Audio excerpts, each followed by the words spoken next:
Hey there, everyone. Happy Thanksgiving. Look at that. You got both of us right here, a little tag team weather coverage. I'm meteorologist Addison Green. And I'm meteorologist Chita Craft. And it's looking to be a little soggy out there for the kicking off portion of your Thanksgiving holiday. And unfortunately, the rain has already made an impact in a not so polite way with the parade being canceled. I know, we were hoping that this line of thunderstorms could have maybe just stayed to the north, but it moved, well, really kind of right on track. We thought this would hit between about 9 to 10 a.m. So as far as that, the impacts were going, lightning is attached. So we've kind of been looking at this all morning.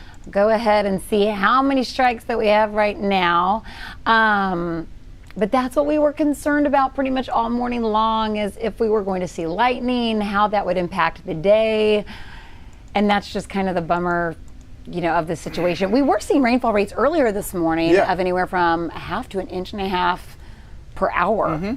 And some of the areas could probably pick up over 2 inches of rain this morning. When all said and done, we could be seeing at least 1 inch of rain in several spots. And you may be thinking, oh, but that's Houston. We get that all the time. It's just the timing of it and how many people would be impacted that be caught outside, whether it was the turkey trot or going to the parade or actually in the parade.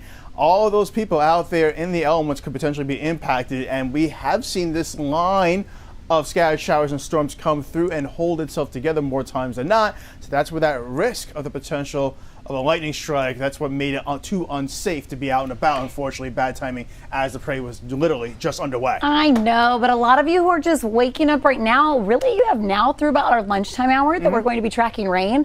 And then that really should be about it. So hopefully for the afternoon hours, maybe that puts you in a little bit of a thankful mood that hopefully this rain will get out of here. But right now, if you're waking up right now in Spring, Aldine, Oak Northridge, I mean, really all along 45, that's moderate to heavy rain, which can be blinding at times. So if you can give yourself about 2 hours, if you live north of, or if you were traveling north, maybe closer to about 10, 11, or even lunchtime this morning, that would probably be in your better interest. Yeah, absolutely. So if you can wait a little bit later on to go to grandma's house, go to your uncle's house, I would do so, because that's when the rain should be wrapping on up past the lunchtime hour, especially for Harris County and North and West, down to the coastal areas, Brazoria County, Galveston County. That's where the rain will still be an issue all the way up to about 2 o'clock. I know. But even then, the heaviest rain should be waning back, and we should find ourselves just seeing some light misty showers, but also, Chita, talk about the cold air rushing on down. I know, big changes. You know, this is one of those days where we've already reached our high temperature. Yeah. I know, it's always weird to think about that. We're going to get colder throughout the day. But check out LaPorte from Shore Acres, Seabrook. Now, these are areas even inside southeast Harris County, now along the Gulf Freeway, that weren't seeing rain earlier this morning. And now take a look, they are drenched. So it's almost area-wide rain at this point. I'll give you a broad view here on our scope.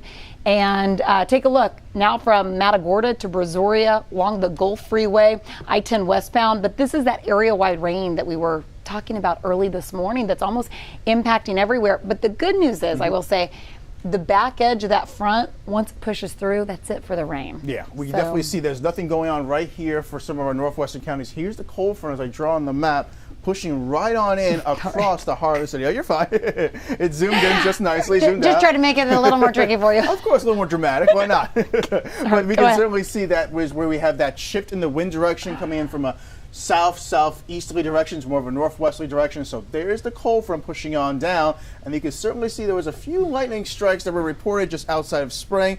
And that's where that risk was coming down across our way as the parade was underway, that they just couldn't put people's safety in mind. And you just don't know if they're going to hold together. Yeah. You know, you just don't. No, and it's like you always have to think of the safety first. But this morning, hopefully, if you're, you know, dry and cozy, working on the turkey, wondering when the rain's going to get out, we'll show you the hour-by-hour breakdown here, because it really will, even though it's going to be chilly, really seasonable, you know, especially once we get into the afternoon hours.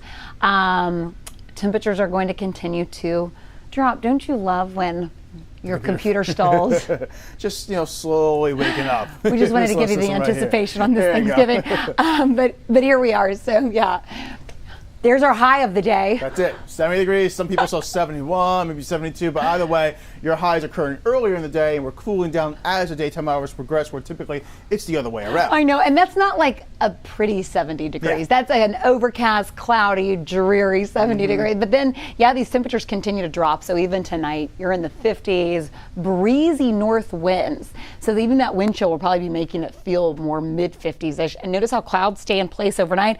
Then tomorrow, the good news is we actually shape up to look even better than forecasted. Oh, absolutely. Originally this week. So that's nice. At least we'll get a little bit of a break on Friday. But unfortunately, if you're going to be trying to get some Black Friday deals, you're actually going to the stores instead of shopping online. Grab that jacket, that hat. You're going to need it with that cold air rushing on down. And while it will be feeling chilly in the morning hours, we will warm up gradually, but still, it's going to be a brisk day. You know, Addison, you said this best. I can't believe that, here in Houston, it has been since 1907 that on Thanksgiving we've seen barely over an inch of rain. Yeah. I mean, we can take some rain here in this city, so that's pretty remarkable. We've had pretty dry Thanksgivings in the past. It's just kind of a bummer that this year, especially after last year, that we're setting up that we could break the record. Oh, easily. I can definitely think we can see that potential record come down for not just Houston, at Bush, Hobby as well, yes. Galveston, up towards College Station. So all these areas that typically don't see a lot of rain on Thanksgiving will all get rain coming on in. It's a question if we see records being broken or not.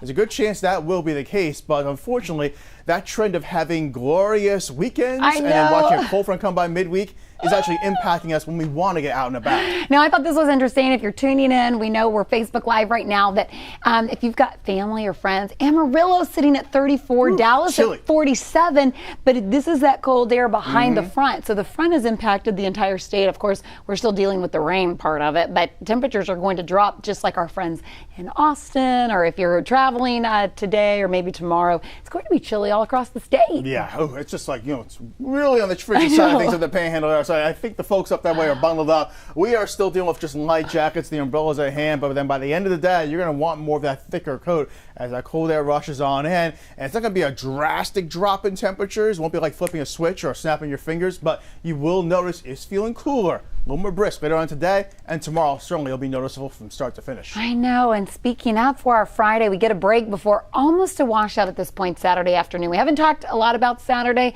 just because we were trying to focus in on this morning and when the rain was going to get out for your Thanksgiving, but we stayed chilly. We end the weekend pretty nice, and then next week we set up decent, at least for the first start of the work week. But it is a bummer that the rain kind of shaked out for the start of Thanksgiving, but hopefully it'll clear out where some of you can still enjoy Thanksgiving with your friends or your family or any plans that you had this afternoon. But if you are traveling before lunchtime today, stay safe out there. Leave yourself plenty of time. Just because if you get caught in one of those downpours, it can reduce your visibility. It can really slow you down on the roadways. Absolutely so. And a couple of people that I was talking to on social media were saying, like, the silver lining to this rain coming through is like, okay, well, it's more time to spend indoors with the family. Oh, hopefully yeah. you can tolerate all of your family members. Sometimes you can't, but maybe spend more time in the family room, getting the things ready to go for Thanksgiving later on today and tonight. And hopefully everyone has a wonderful holiday they can be thankful for. I hope so too. Well, we're monitoring the radar. No watches, no warnings right now. We will let you know if anything fires up,